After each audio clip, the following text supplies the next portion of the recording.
कबहूँ यदि रहनी रहोंगो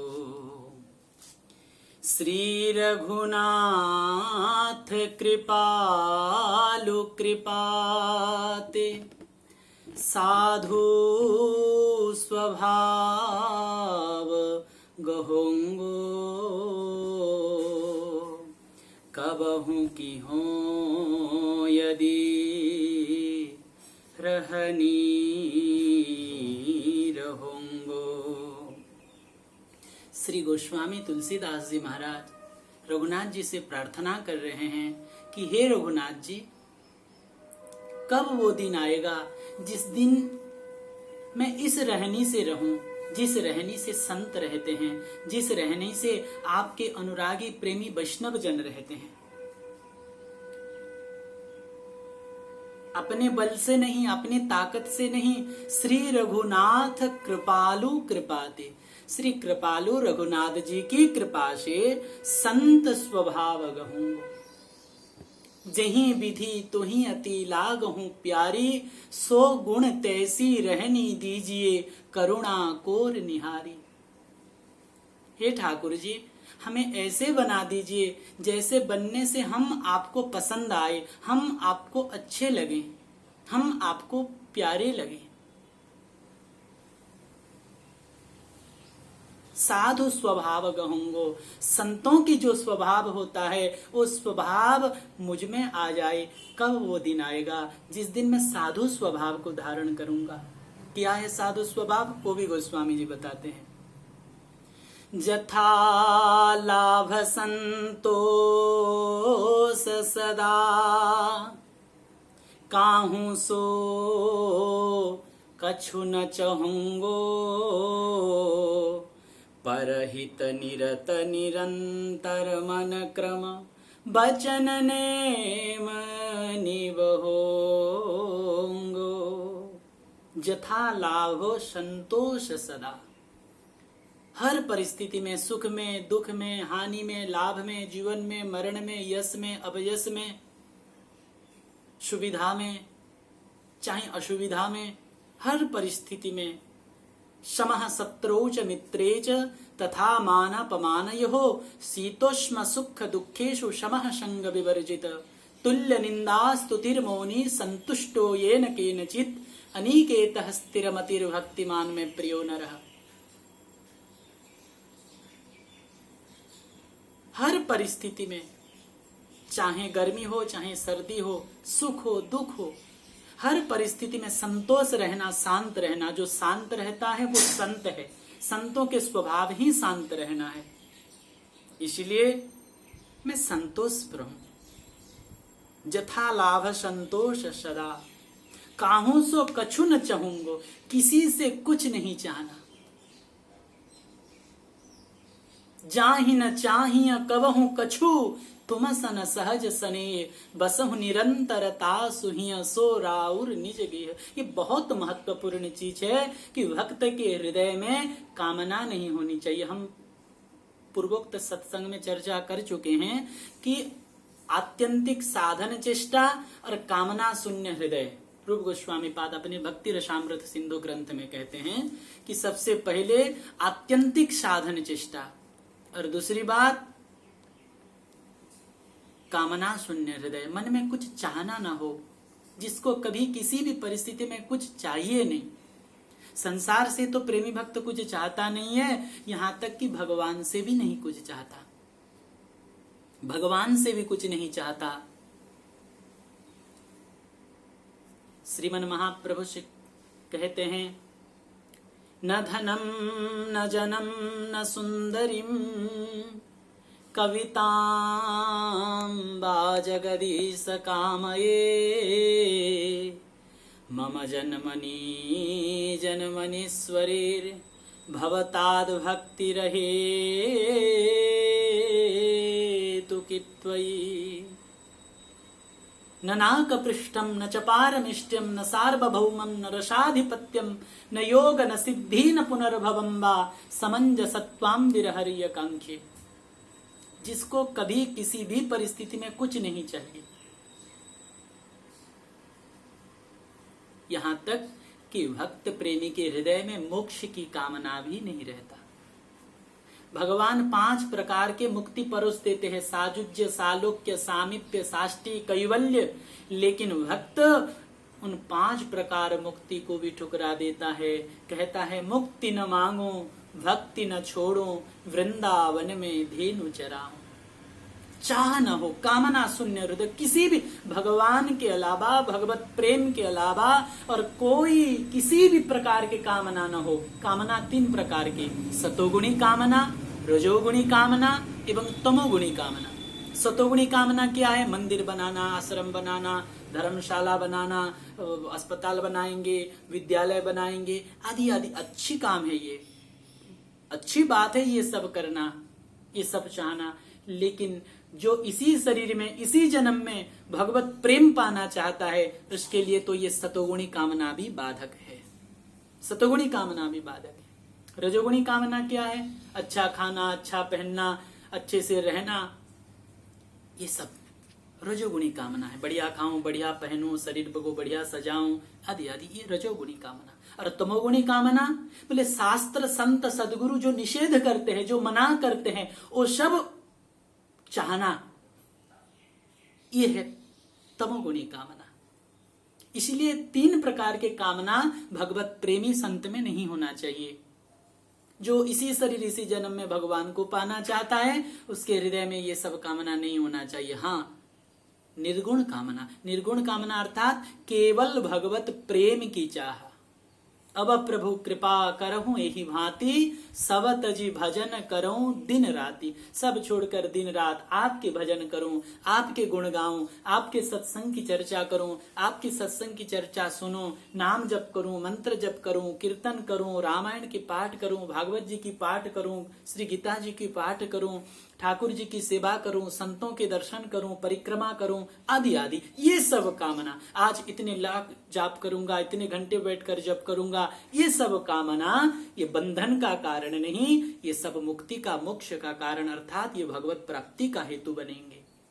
इसीलिए भगवत प्रेम, भगवत भजन के अलावा और कुछ नहीं चाहता प्रेमी संत। ये है संतों की रहनी। और परहित निरत निरंतर मन क्रम, मन वचन कर्म से सदैव दूसरों का हित चाहने वाला। अपना हित तो सब चाहते हैं। हेतु रहित जग जुग उपकारी, तुम तुम्हार सेवक असुरारी।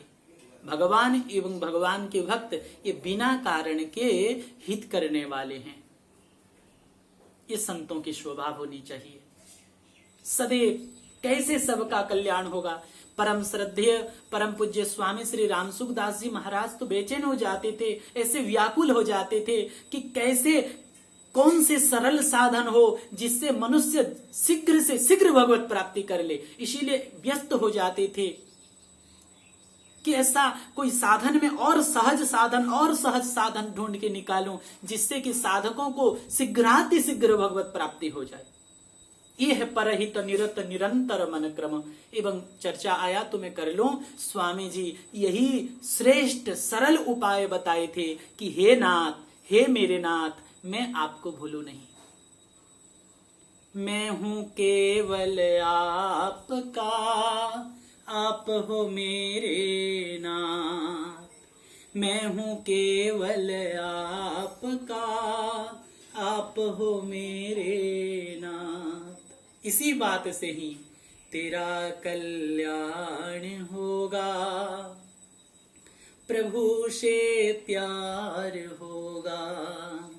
तेरा कल्याण होगा, प्रभु से प्यार होगा। मैं हूँ केवल आपका, आप हो मेरे नाथ। और कुछ करने की जरूरत नहीं, केवल हृदय से इस बात को स्वीकार कर ले कि मैं भगवान का हूं और भगवान मेरे हैं। बस इसी से भगवान कहते हैं अहम त्वाम सर्व पापेभ्यो मोक्षयिष्यामि मां शुचा। तू मेरा बनके तो देख, तेरे सारे दोष दुर्गुण को मैं नष्ट न कर दूं तो कहना, एक बार मेरा बनके तो देख। ठाकुर जी उद्घोष कर रहे हैं, माम जाजी माम नमस्कुरु। ठाकुर जी खुल के बता रहे हैं। इसीलिए स्वामी जी ने ये साधन निकाले कि हे नाथ मैं आपका हूं और आप मेरे हो।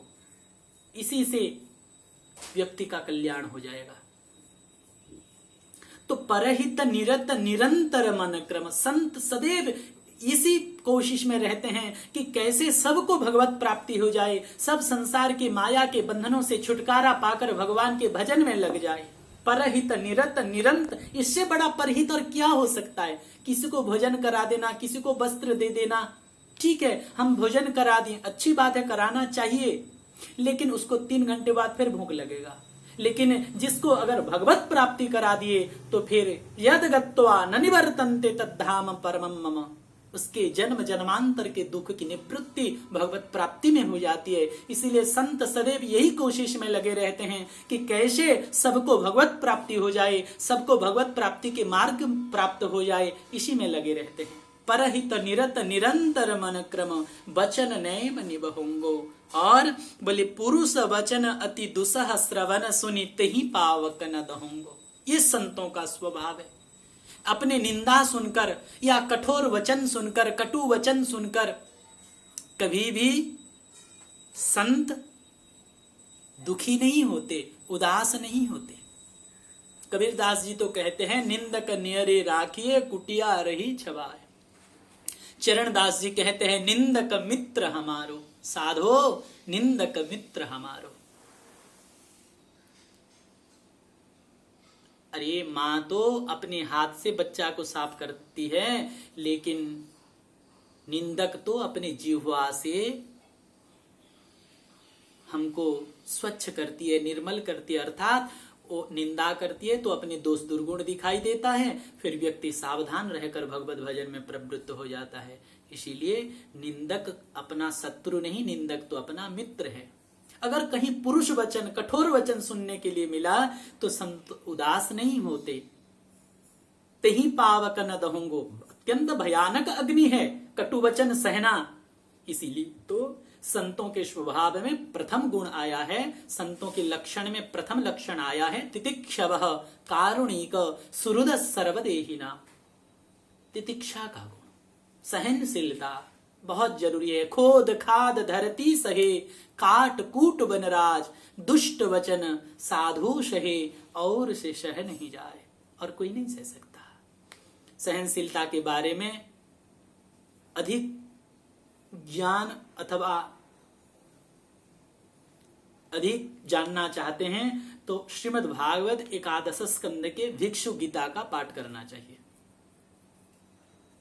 भगवत प्राप्ति के लिए सहनशीलता बहुत जरूरी है। तृणादपि सुनीचेन तरोरीव सहिष्णुना, वृक्ष से सहनशीलता सीखे। कोई पत्थर मारता है तो भी वृक्ष उसको फल देता है, इसीलिए सहनशीलता सीखे।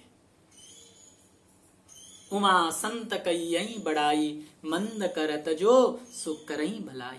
जो अपना पूरा ताकत लगाकर हमारा अनिष्ट करना चाहता है, ऐसे व्यक्ति का भी मंगल चाहना, उसके प्रति भी किसी भी प्रकार के अभाव मत न लाना, ये संतों के स्वभाव है। पुरुष वचन अति दुसह श्रवण सुनी, तेहि पावक न दहोंगो। विगत मान समशीतल मन, पर गुण नहीं दोष गहोंगो। विगत मान, किसी से मान नहीं चाहना। कोई मुझे प्रणाम करे, कोई मुझे माने, कोई मुझे कुछ दे, ये चाहना ना हो। विगत मान, हाँ हम सबको मान देंगे, सिया राममय सब जग जानी, यही भावना से। जड़ चेतन जग जीव चत सकल राममय जानी, बंदौ शव के पद कमल सदा योरि युग पानी। इस मार्ग में बड़ा होने से भगवान नहीं मिलते। इस मार्ग में उन्नति तब होता है जब व्यक्ति छोटा बन जाता है। सब मेरे प्रणम्य हैं, सब मेरे पूज्य है, मैं सबसे हीन हूं, सबसे नीच हूं, ये भाव जब तक हृदय में नहीं आएगा, चाहे कुछ भी कर लो, इस मार्ग में, भगवत प्राप्ति के मार्ग में आगे नहीं बढ़ सकता व्यक्ति। विगत मान, किसी से मान नहीं जाना। और सबको मान देना। अमानी मानद हैया सदा नामलय, महाप्रभु रघुनाथ दास गोस्वामी को कहते हैं। इसीलिए विगत मान, सम शीतल मन, समभाव हो। समभाव कब हो पाएगा? बोले जब सब में एक श्री हरि का दर्शन करेंगे तब समभाव होगा। शीतल मन, मन सदैव शांत रहे। जिसका मन शांत हो गया वो संत हो गया। शीतल मन, परगुण नहीं दोष गहुंगो, किसी के गुण दोष का चिंतन हमें नहीं करना है। इस विषय में भी पहले के सत्संग में चर्चा हो चुकी है। अन्यस्य दोष गुण चिंतन मासु मुक्त्वा, अगर दोष देखना है तो अपना दोष देखें और गुण देखना है तो प्रभु की गुणों का चिंतन करें, तब ही साधना मार्ग में हम आगे बढ़ पाएंगे। ये संतों की रहनी है। और मानस जी में भी ये वर्णन आया है, निज गुण सुनत श्रवण सकुचाही, पर गुण सुनत अधिक हरसाई। किसी की प्रशंसा हो तो उसको अच्छा लगे संत को, लेकिन अपनी प्रशंसा हो तो ऐसा लगे जैसे कि ये जमीन फट जाए और मैं नीचे दस जाऊं। अपनी प्रशंसा सुनकर संत को अच्छा नहीं लगता, दूसरों की प्रशंसा सुनकर भले ही खुश हो जाएं। पर गुण नहीं दोष गहुंगो, किसी का गुण दोष न देखकर अपना दोष का निरीक्षण करे। आत्म समीक्षा, संसार की परीक्षा और भगवान की प्रतीक्षा। संसार की परीक्षा हो सकती है, हम 20-30 रुपया का एक मटकी भी खरीदते हैं तो परीक्षा करते हैं, ठोक के देखते हैं कैसा है। संसार की परीक्षा, अपने आप की आत्म समीक्षा, हम कहाँ हैं, किस धरा पर हैं, हमारा मन में चाह क्या है, हम चाहते क्या है, हमारा मनस्थिति कहाँ है, आदि आदि आत्म समीक्षा करें। और प्रभु की प्रतीक्षा, मां सबरी ने प्रतीक्षा की, 10,000 वर्ष प्रतीक्षा की, राम जी आ गए। इसीलिए पर गुण नहीं दोष गहुंगो। और गोस्वामी जी कहते हैं, परिहरि देह जनित चिंता, अपने शरीर की चिंता नहीं करनी चाहिए। भोजने छादने चिंता वृथा कुर्वन्ति वैष्णवः। जब ठाकुर जी चिल्ला चिल्ला कर कह रहे गीता जी में कि मैं भक्त का योग और क्षेम को वहन करता हूं, योग क्षेम बहाम्यहम, करोम्यहम नहीं बहाम्यहम, मैं खुद वहन करता हूं, तब फिर हमको क्यों चिंता करना है, किस बात की चिंता करनी है? संत का स्वभाव चिंता करना नहीं। संत चिंता नहीं करते, संत चिंतन करते हैं। चिंतन किसका? बोले भगवान के नाम, भगवान के रूप, भगवान के गुण, भगवान के धाम, भगवान के भक्तों की चिंतन करते हैं। संसार की या अपने शरीर की चिंता नहीं। परिहरि देह जनित चिंता, जब ये शरीर गुरुदेव कंठी बांधकर ठाकुर जी को अर्पण कर दिए, जब ये शरीर अपना है नहीं तो चिंता किस बात की? बोले शरीर जिसका है वो चिंता करे, शरीर तो हम ठाकुर जी को अर्पण कर दिए हैं, अब उन्हीं का चिंता। इसीलिए शरीर की चिंता करना तो ये अविवेकी पुरुष का लक्षण है। जिमी अविवेकी पुरुष शरीर ही, अविवेकी पुरुष जैसे अपने शरीर की चिंता करता है, ये संत का स्वभाव नहीं है। दुख सुख सम बुद्धि गहुंगो, जीवन में अपने प्रारब्ध के अनुसार सुख आए चाहे दुख आए, सम बुद्धि गहुंगो। जब तक ये स्थिति नहीं होगा तब फिर भजन पूरा नहीं हो पाएगा। अरे शरीर कभी भी बीमार पड़ सकता है, इसीलिए हमको ये शरीर बीमार पड़ता है, हम नहीं। हम शरीर नहीं है, जैसे हम घर नहीं है घर में रहते हैं, इसी तरह से हम शरीर नहीं है, हम शरीर में रहते हैं। शरीर में रहने के कारण और शरीर को अपना मानने के कारण हमको शरीरी भी कहते हैं। हम नहीं, हम तो अहम निर्विकल्पो निराकार रूपम चिदानंद रूपम शिवोहम शिवोहम, ईश्वर अंश जीव अविनाशी चेतन अमल सहज सुख राशि, ये हमारा स्वरूप है। फिर ये शरीर तो एक न एक दिन नष्ट होने वाला है, नाश की ओर जा ही रहा है। बांसा से जीर्णानि जथा विहाय, दिन ब दिन ये शरीर विनाश की ओर जा रहा है। फिर इस शरीर की क्या चिंता करना, क्यों चिंता करना? सुख दुख जो आए इसमें सम बुद्धि रहना,